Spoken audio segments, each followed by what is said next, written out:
ನೂತನ ಸಚಿವರ ಪದಗ್ರಹಣಕ್ಕೆ count down ಆರಂಭವಾಗಿದೆ. ಲೋಕಭವನದಲ್ಲಿ ಈ ಕಾರ್ಯಕ್ರಮಕ್ಕೆ ಸಕಲ ಸಿದ್ಧತೆಯನ್ನು ನಡೆಸಲಾಗ್ತಾ ಇದೆ. ಇವತ್ತು 5 ಗಂಟೆಗೆ ಪ್ರಮಾಣ ವಚನ ಸ್ವೀಕಾರ ಕಾರ್ಯಕ್ರಮ ಲೋಕಭವನದಲ್ಲಿ ನಡೆಯುತ್ತೆ. ನೂತನ ಸಚಿವರಿಗೆ ಪ್ರಮಾಣ ವಚನವನ್ನು ಬೋಧಿಸಲಾಗುತ್ತೆ. 5 ಗಂಟೆಗೆ ಪ್ರಮಾಣ ವಚನವನ್ನು ನೀಡಲಾಗಿದೆ. ಲೋಕಭವನದ ಪಾಸ್ ಇದ್ದವರಿಗೆ ಮಾತ್ರ ಪ್ರವೇಶಕ್ಕೆ ಅವಕಾಶವನ್ನು ನೀಡಲಾಗಿದೆ. ಲೋಕಭವನಕ್ಕೆ ಬರುವಂಥ ವಾಹನಗಳಿಗೂ ಕೂಡ ಪಾಸ್ ಕಡ್ಡಾಯ. ಲೋಕಭವನದಲ್ಲಿ ಪೊಲೀಸ್ ಬಿಗಿ ಬಂದೋಬಸ್ತನ್ನು ಏರ್ಪಡಿಸಲಾಗಿದೆ ಎಂದಿನಂತೆ. ಈ ಹಿಂದೆಯೂ ಕೂಡ ಮುಖ್ಯಮಂತ್ರಿಗಳು ಪದಗ್ರಹಣ ಸ್ವೀಕಾರ ಕಾರ್ಯಕ್ರಮದಲ್ಲಿಯೂ ಅಥವಾ ಸಚಿವರ ಪದಗ್ರಹಣ ಕಾರ್ಯಕ್ರಮದಲ್ಲಿಯೂ ಯಾರು ಆಹ್ವಾನಿತರಿರ್ತಾರೆ, ಯಾರ ಬಳಿ ಪಾಸ್ ಇರುತ್ತೆ ಅವರಿಗೆ ಮಾತ್ರ ಅವಕಾಶವನ್ನು ನೀಡಲಾಗುತ್ತೆ. ಮತ್ತಷ್ಟು ಮಾಹಿತಿ ನಮ್ಮ ಪ್ರತಿನಿಧಿ ಶಿವಕುಮಾರ್ ನೀಡ್ತಾರೆ. ಶಿವಕುಮಾರ್, ಯಾವ ರೀತಿ ಸಾಗ್ತಾ ಇದೆ ಸಿದ್ಧತೆ? ಜೊತೆಗೆ ಬಿಗಿ ಬಂದೋಬಸ್ತ್ ಹೇಗಿದೆ? ಜೊತೆಗೆ ಕೊನೆ ಕ್ಷಣದ ನತದೃಷ್ಟರು ಯಾರಾಗ್ತಾರೆ, ಅದೃಷ್ಟವಂತರು ಯಾರಾಗ್ತಾರೆ ಅಂತ ಹೇಳಿ ಕೆಲವು ಗೊಂದಲಗಳಿದ್ದಾವಲ್ಲ. ಗಾಯತ್ರಿ ಶಾಂತೇಗೌಡ ಜೊತೆಗೆ ಈ ಮಂಕಾಳ ವೈದ್ಯ, ಕೊನೆ ಕ್ಷಣದ ಅದೃಷ್ಟವಂತರು ಯಾರಾಗಬಹುದು ಎನ್ನುವ ಚರ್ಚೆಗಳಿದ್ದಾವೆ. ಶಿವಕುಮಾರ್,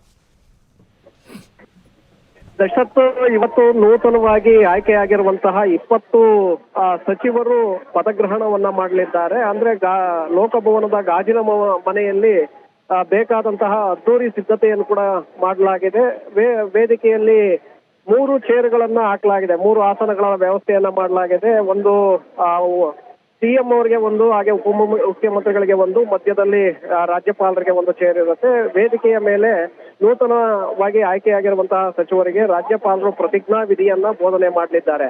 ಇನ್ನ ವೇದಿಕೆಯ ಮುಂಭಾಗದಲ್ಲಿ ಸಚಿವರಿಗೆ 20 ಆಸನದ ವ್ಯವಸ್ಥೆಯನ್ನ ಮಾಡಲಾಗಿದೆ. ಯಾರು ನೂತನವಾಗಿ ಆಯ್ಕೆಯಾಗಿದ್ದಾರೆ ಆ ಸಚಿವರಿಗೆ ಅಲ್ಲಿ ವ್ಯವಸ್ಥೆಯನ್ನ ಮಾಡಲಾಗಿದೆ. ಅದರ ಹಿಂಭಾಗದಲ್ಲಿ ಸಚಿವರ ಕುಟುಂಬಸ್ಥರು, ಅಂದ್ರೆ ಕುಟುಂಬ ಸದಸ್ಯರು, ಪತ್ನಿ, ಮಕ್ಕಳು, ಹಾಗೆ ಅವರ ಫ್ಯಾಮಿಲಿಗೆ ಚೇರ್ಗಳ ವ್ಯವಸ್ಥೆಯನ್ನ ಮಾಡಲಾಗಿದೆ.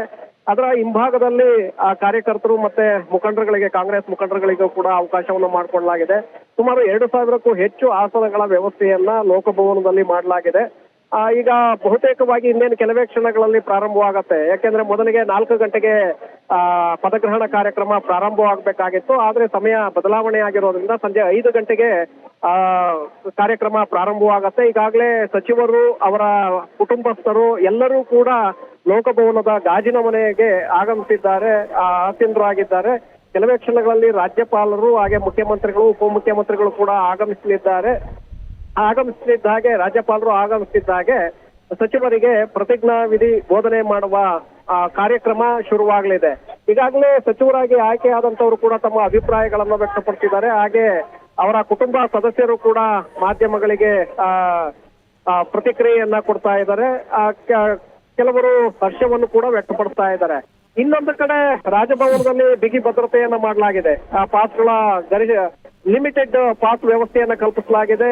ಆ ಪಾಸ್ಗಳು ಇದ್ದವರಿಗೆ ಮಾತ್ರ ಇಲ್ಲಿ ಒಳಗಡೆ ಬರೋದಕ್ಕೆ ಅವಕಾಶಗಳಿದೆ. ಇನ್ನ ಉಳಿದಿರುವಂತಹ ಕಾರ್ಯಕರ್ತರು ಮತ್ತೆ ಅವರ ಅಭಿಮಾನಿಗಳು ರಾಜಭವನದ ಹೊರಗಡೆ ಸಂಭ್ರಮವನ್ನ ಮಾಡಬೇಕಾಗತ್ತೆ. ಅಲ್ಲೂ ಕೂಡ ಬಹಳ ಕಟ್ಟುನಿಟ್ಟಿನ ವ್ಯವಸ್ಥೆಯನ್ನು ಮಾಡಲಾಗಿದೆ.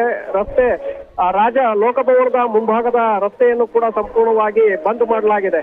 ಯಾವುದೇ ವಾಹನಗಳ ಓಡಾಟ ಇರ್ಬೋದು, ಎಲ್ಲದಕ್ಕೂ ಕೂಡ ಬಂದ್ ಮಾಡಲಾಗಿದೆ. ಸೊ ಇನ್ನೇನು ಕೆಲವೇ ಕ್ಷಣಗಳಲ್ಲಿ ಪದಗ್ರಹಣ ಕಾರ್ಯಕ್ರಮ ಪ್ರಾರಂಭವಾಗಲಿದೆ. ಇನ್ನೊಂದು ಕಡೆ ಈಗಾಗಲೇ ನೀವು ಹೇಳಿದಾಗೆ ಬಹಳಷ್ಟು ಶಾಸಕರು ನಿರೀಕ್ಷೆಯನ್ನ ಇಟ್ಕೊಂಡಿದ್ರು, ಸಂಪುಟದಲ್ಲಿ ಅವಕಾಶ ಸಿಗುತ್ತೆ ಅಂತ ಹೇಳಿ.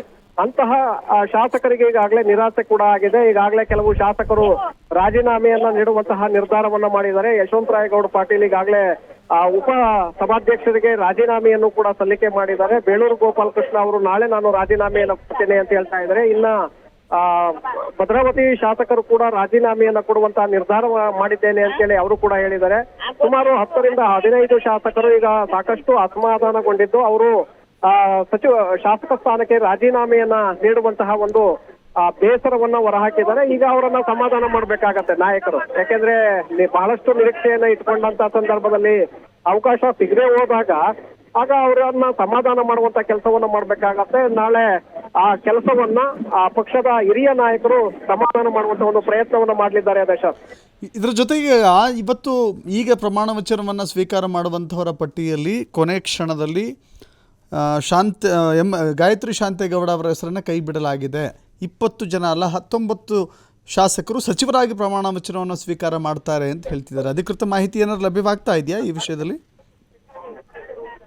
ಯಶಸ್ಸು ಈಗಾಗಲೇ 20 ಸಚಿವರ ಲೀಸ್ಟ್ ಅನ್ನ ಅನೌನ್ಸ್ ಮಾಡಲಾಗಿತ್ತು. ಅದರಲ್ಲಿ ಎಚ್ ಮಲ್ಲಿಕಾರ್ಜುನ್ ಅವ್ರಿಗೂ ಕೂಡ ಸೀಟ್ ಮಿಸ್ ಆಗಿತ್ತು, ಸಚಿವ ಸ್ಥಾನ ಮಿಸ್ ಆಗಿತ್ತು. ಮಂಕಾಳ ವೈದ್ಯ ಅವರಿಗೆ ಅವಕಾಶವನ್ನು ಮಾಡಿಕೊಡ್ಲಾಗಿತ್ತು. ನಂತರ ಈಗ ಎಚ್ ಮಲ್ಲಿಕಾರ್ಜುನ್ ಅವರಿಗೆ ಸಚಿವ ಸ್ಥಾನವನ್ನ ನೀಡಿ ಅಧಿಕೃತವಾಗಿ ಪ್ರಕಟಣೆಯನ್ನು ಕೂಡ ಮಾಡಲಾಗಿದೆ. ಇನ್ನ ಗಾಯತ್ರಿ ಶಾಂತೇಗೌಡ MLC ಈಗಷ್ಟೇ MLC ಆದಂತವರು, ಅಂದ್ರೆ ಕಾನೂನು ಹೋರಾಟದ ಮೂಲಕ ಅವಕಾಶವನ್ನ ಪಡ್ಕೊಂಡಂತವ್ರು, ಅವರಿಗೂ ಕೂಡ ಸಚಿವ ಸ್ಥಾನವನ್ನ ಘೋಷಣೆ ಮಾಡಲಾಗಿತ್ತು. ACC ಪಟ್ಟಿಯಲ್ಲಿ ಅಧಿಕೃತವಾಗಿ ಹೆಸರನ್ನು ಕೂಡ ಹಾಕಲಾಗಿತ್ತು. ಆದ್ರೆ ಗಾಯತ್ರಿ ಶಾಂತೇಗೌಡ ಅವರಿಗೆ ಸ್ವತಃ ಮಾಜಿ ಮುಖ್ಯಮಂತ್ರಿ ಸಿದ್ದರಾಮಯ್ಯ ಅವರು ಕರೆಯನ್ನ ಮಾಡಿ ನೀವು ಪ್ರಮಾಣ ವಚನ ಸ್ವೀಕರಿಸೋದು ಬೇಡ ಅನ್ನುವಂತ ಸೂಚನೆಯನ್ನ ಕೊಟ್ಟಿದ್ದಾರೆ. ಕಾರಣ ಉತ್ತರ ಕರ್ನಾಟಕ ಭಾಗದ OBC ಸಮುದಾಯಕ್ಕೆ ಒಂದು ಅವಕಾಶವನ್ನು ಮಾಡಿ, ಹಿರಿಯರಿಗೆ ಅವಕಾಶವನ್ನು ಮಾಡಿಕೊಡ್ಬೇಕು ಅನ್ನುವಂಥದ್ದು ಅದರ ಹಿಂದಿರುವಂತಹ ಉದ್ದೇಶ. ಸೊ ಹಾಗಾಗಿ ಕೆಲವೇ ಕ್ಷಣಗಳಲ್ಲಿ ಪದಗ್ರಹಣ ಕಾರ್ಯಕ್ರಮ ಪ್ರಾರಂಭವಾಗುವ ಸಂದರ್ಭದಲ್ಲಿ ಆ ಸ್ಥಾನಕ್ಕೆ ಯಾರಿಗೆ ಅವಕಾಶ ಸಿಗುತ್ತೆ, ಬೋಸರಾಜ್ ಅವರಿಗೆ ಕೊಡ್ತಾರ ಅಥವಾ ಭೀಮಣ್ಣ ಅವರ ಹೆಸರು ಕೂಡ ಕೇಳಿ ಬರ್ತಾ ಇದೆ. ಇನ್ನೊಂದು ಕಡೆ ರೂಪಕಲಾ ಶಶಿಧರ್ ಉಮಾಶ್ರೀ ಅವರ ಹೆಸರು ಕೂಡ ಇದೆ, ಕನಿಜಾ ಫಾತಿಮಾ ಅವರ ಹೆಸರು ಕೂಡ ಹಾಗೆ ಸಂಪರ್ಕದಲ್ಲಿ ಶಿವಕುಮಾರ್. और इस राज्य में युवाओं की आवाज बनकर सरकार में बात करेंगे.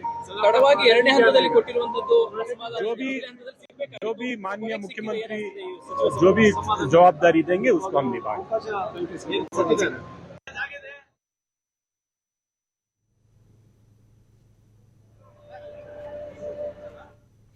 ಎಸ್ ಶಿವಕುಮಾರ್, ಈಗ ಅಳೆದು ತೂಗಿ 19 ಸಚಿವರು ಅಥವಾ 20 ಸಚಿವರ ಎನ್ನುವ ಗೊಂದಲ ಇದೆ. ಜೊತೆಗೆ ನೋಡಿ, ಕೈಗೆ ಬಂದಿರುವ ತುತ್ತು ಬಾಯಿಗೆ ಬರದ ರೀತಿಯ ಪರಿಸ್ಥಿತಿ ಕೆಲವರಿಗೆ ಆದರೆ, ಹಲವರದ್ದು ಇನ್ನೇನು ನಾವು ಸಚಿವರಾಗ್ಬಿಡ್ತೀವಿ ಅಂತೇಳಿ ಸೂಟು ಬೂಟು ಒಲಿಸಿಕೊಂಡು ಕೂತಿದ್ದಂಥವರು ಕೂಡ ಈಗ ನಿರಾಶರಾಗಿದ್ದಾರೆ.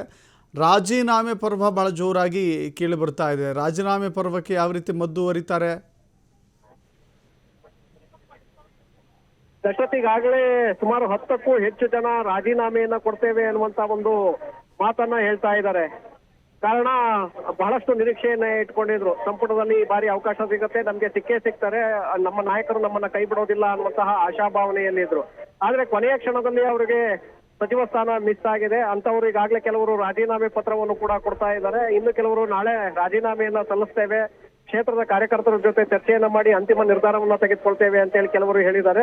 ಸೊ ಹಾಗಾಗಿ ರಾಜೀನಾಮೆಯ ಪರ್ವ ಕೂಡ ಹೆಚ್ಚಾಗಬಹುದು. ನಾಳೆ ನಾಡಿದ್ದು 2 ದಿನಗಳ ಕಾಲ ಅಸಮಾಧಾನ ಕೂಡ ಜೋರಾಗತ್ತೆ. ಸೊ ಇವರನ್ನ ನಾಯಕರು ಸಮಾಧಾನ ಮಾಡುವಂತ ಒಂದು ಪ್ರಯತ್ನ ಮಾಡಲಿದ್ದಾರೆ Dasharath. Yes thank you Shivakumar ನಿಮ್ಮೆಲ್ಲ ಮಾಹಿತಿಗೆ.